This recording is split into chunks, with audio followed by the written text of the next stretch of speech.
You're listening to the Building Psychological Strength podcast, Business Edition. My name is April Seifert. Not only am I a doctoral level psychologist, but I've been a successful entrepreneur for a number of years and have learned firsthand that building psychological strength can have a direct impact on your business success. In this Friday edition of the podcast, I'll offer you tools, tips, tricks, and information to help you become stronger, more resilient, and more successful. Let's get to it. Abraham Lincoln said these powerful words: "The worst thing you can do for those you love is the things they could and should do themselves." It's Friday. Happy Friday. Let's talk business. I'll stop singing.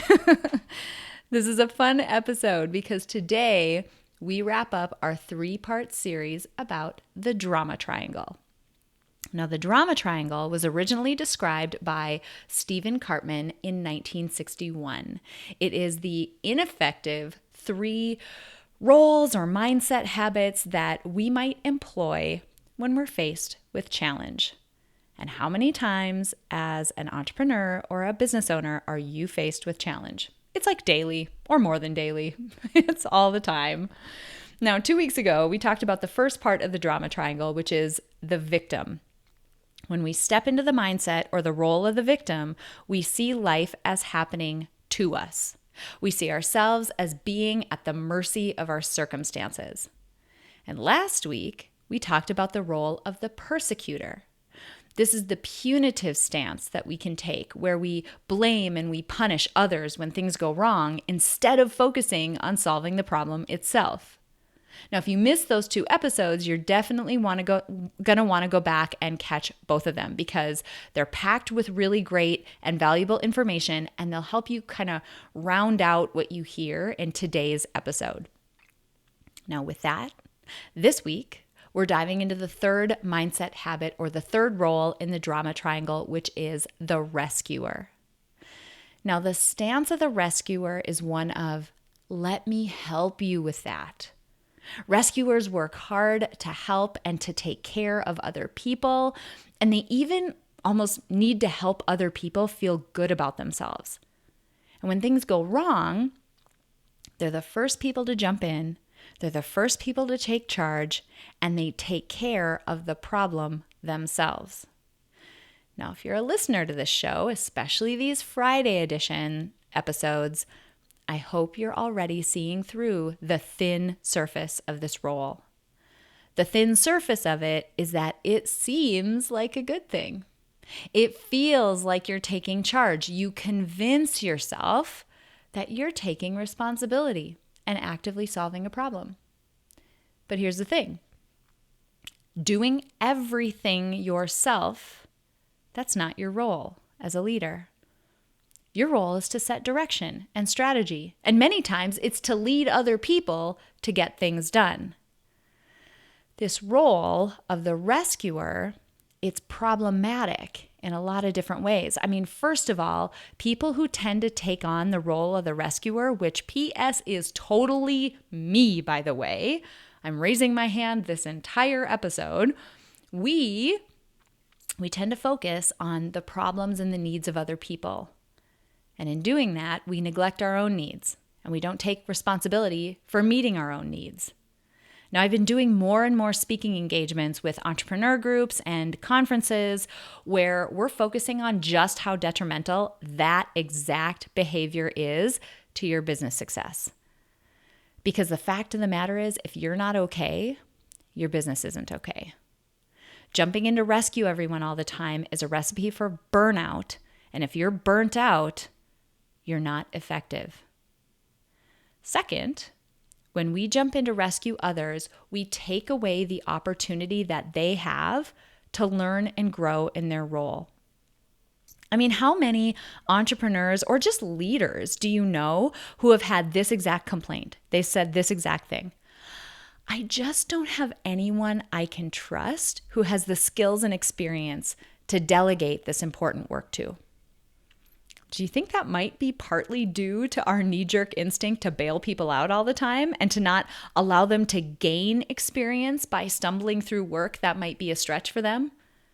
I mean, We only gain experience in one way, by experiencing. So if you don't allow your team to experience the full challenge and the outcome of a task, they won't learn. You're just robbing them of personal growth. Now, throughout this 3-part series, we've also been talking about the counterpart framework to the drama triangle, which is a framework called the empowerment dynamic. It's also a triangle, but it takes each of the drama triangle roles and it shows a more helpful, effective role that you can transition into in order to get back on the right track. And in the case of the rescuer, you can transition to being a coach.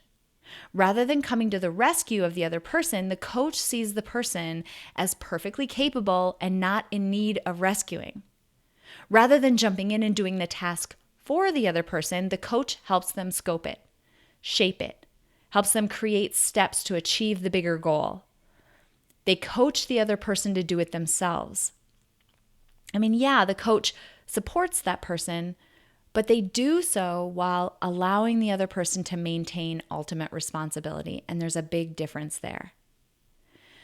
The more I've thought about this drama triangle concept and each of these 3 different roles, the more I see one common theme. So much of this problematic drama triangle behavior is related to short-sighted thinking. Rather than having your head down and only looking at the right now, we need to ask ourselves, what long-term behavior am I trying to drive? What long-term goal am I trying to get to? And if that long-term goal includes a team that's capable and effective and experienced and confident, don't rob them of the ability to grow into that. And that's what we do when we assume the role of the rescuer. Okay, one quick thing before I go. I don't typically recommend products or services on the podcast, but there is one app that I have to tell you about. It's the Blinkist app. Blinkist takes some of the best, most influential, most valuable nonfiction books, and it gists them down into 15 to 20 minute summaries. In 15 to 20 minutes, you can listen to a series of blinks and understand the key concepts, insights, and take-home points from, say, a business book or a leadership book, and be on your way to applying the concepts in your business and in your life in 15 to 20 minutes. Now, I'm somebody who is a very avid reader, and I use Blinkist in a few ways. There's a stack of books that I know I want to get to, but I just won't have time to physically read them, and Blinkist helps me out. I can quickly get the insight from them in these short summaries. There's a second stack of books that, I don't know, I've heard about them, there's been a little hype, maybe I want to dive into them, I'm not sure, I want to test drive, and Blinkist gives that to me.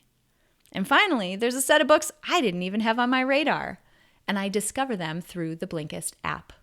I want to thank Blinkist for sponsoring this show, and because you're a listener, you can try Blinkist for yourself for free for 7 days using the link in this episode description. And if you get hooked, like I did, because you signed up with my link, you can get 20% off your first entire year of Blinkist. Hit the link in this episode description to learn more. Thank you so much for joining me for this business edition of the Building Psych Strength podcast. If you're an entrepreneur, current or aspiring, and you're interested in becoming more successful, hit the subscribe button. And if you're really interested in digging deep, visit aprilseifert.com, where you can fill out an application to see if Psych Strength business success coaching is right for you. Until next week, be strong, be resilient, and be successful.